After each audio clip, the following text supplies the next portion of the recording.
How's it going, everybody? My name is Ankit Hegde, and welcome to this YISSPN tutorial. In this tutorial, I'll be teaching you about Lightroom and how you can use Lightroom to edit your individual and team pictures. Let's get started. To begin, import all of your photos from your SD card and put them into a folder. Title the folder the team name. In my case, I'll be editing the Varsity Girls Volleyball team. Thus, I've named it VGV. I would highly recommend that you keep your folders organized like so. One folder for original photos and one folder for edited photos. This makes it a lot easier when trying to sort through your photos. Once you have imported all of your original photos, as in the raw, unedited versions, into your original folder, you will need to select which of your photos are editable. Editable means the best photos of all the photos that you've taken that you can actually edit in Lightroom. Another strong suggestion is that you keep all of your photos of the players that have the same pose in them. As in, if in one pose, one player is putting their hands up, and in the next photo, another player is putting their hands down, don't use those. Instead, pick photos that every single person in the team is doing the exact same pose. That makes it a lot easier when it comes to organizing them on the website, and it makes it a lot easier for symmetry when it comes to Flickr. Once you have chosen the best photos from the media day that you are going to be editing, put them into a folder titled Editable. This makes it a lot easier when importing to Lightroom, as you know exactly which folder you're importing. Once you have all the photos that you're going to be editing inside of your editable folder, open up Lightroom.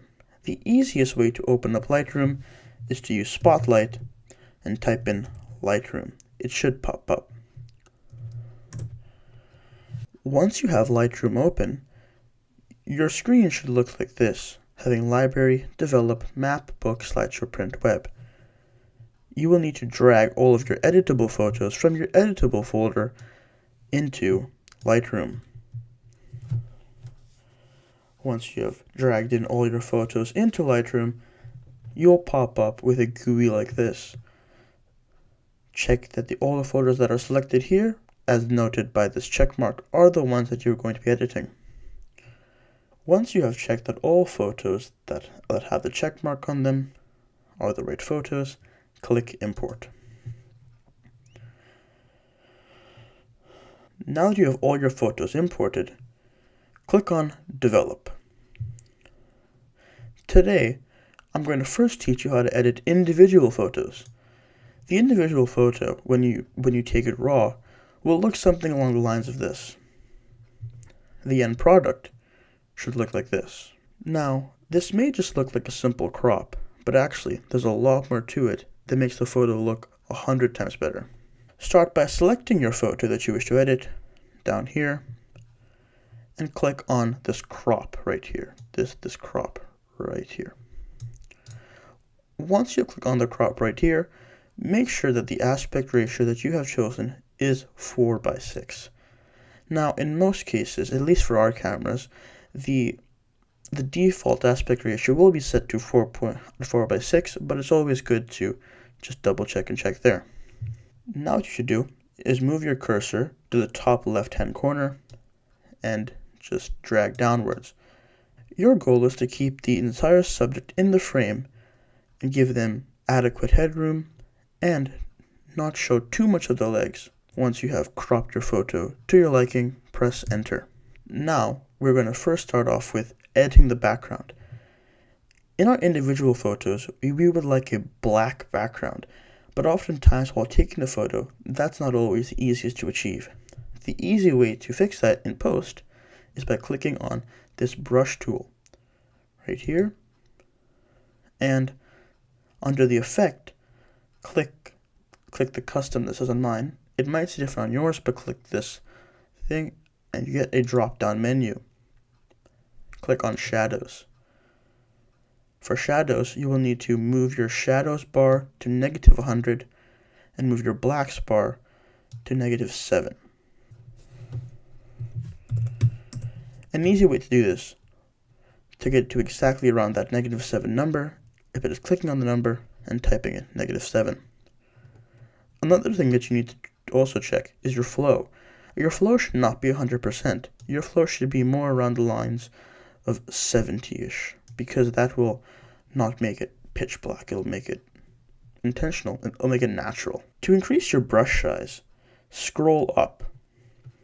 You do not want a very big brush size or a very small brush size. This is about the medium brushes that you should need, and all you have to do is just hold your cursor down and just shade the background. Now this may not look like it's giving much effect to it, but the good part about all doing this in one take is you can edit it all afterwards.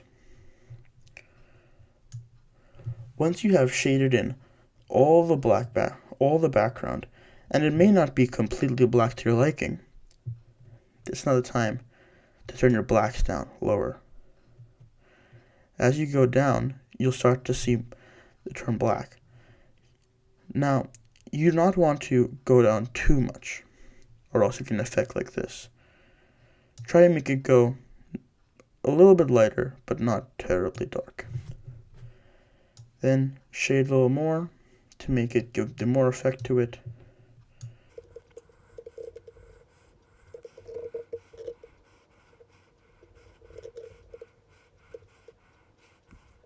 Perfect.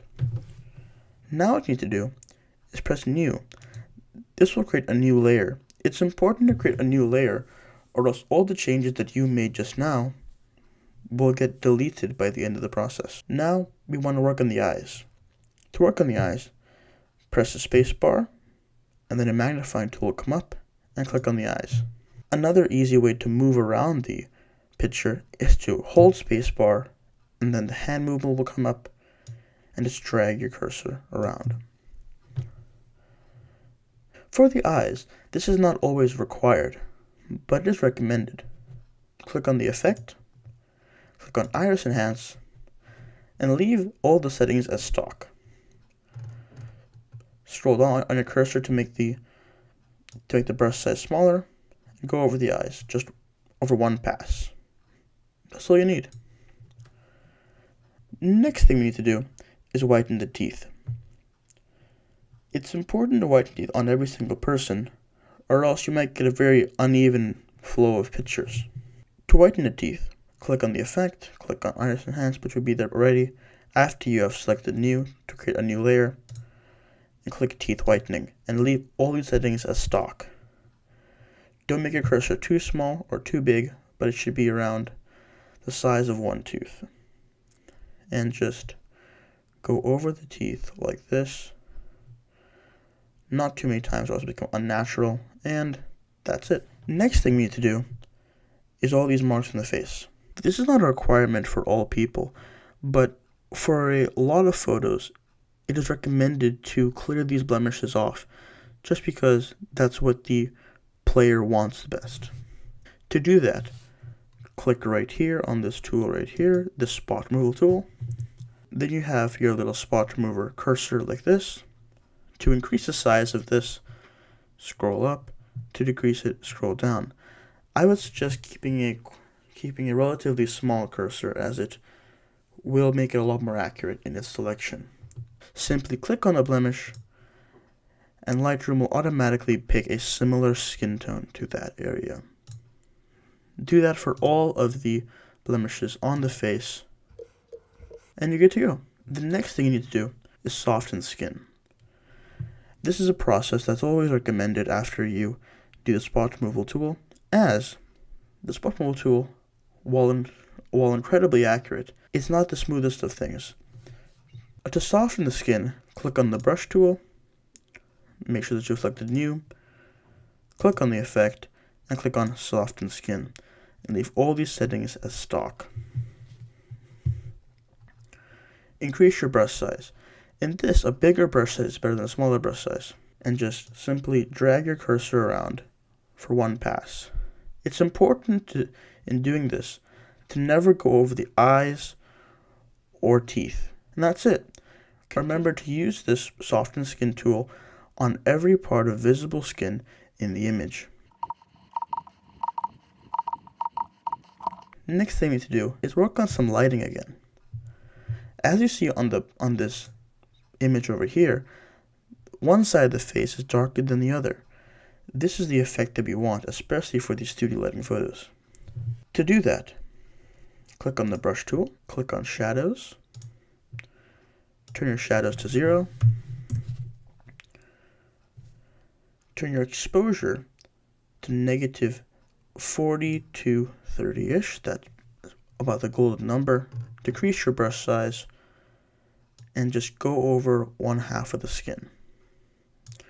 Once you have done this, click New, change it to the positive opposite of that number. That's about 46. I put 45 is close enough. And go over the other half of the face. One thing to remember is you want to make it look natural, and this doesn't look natural. So what an incredibly good tool is to just go over this side of the face at a diagonal. By doing that, you're not only brightening the face in certain areas, but Lightroom knows that there's a shadow here. So naturally you'd have a shadow here, and then you have a little bit of light over here. By doing this, you're only brightening that light over there, and you're helping the image. It's also important not to make the face too bright. In my image previously, it was a bit too bright on this side.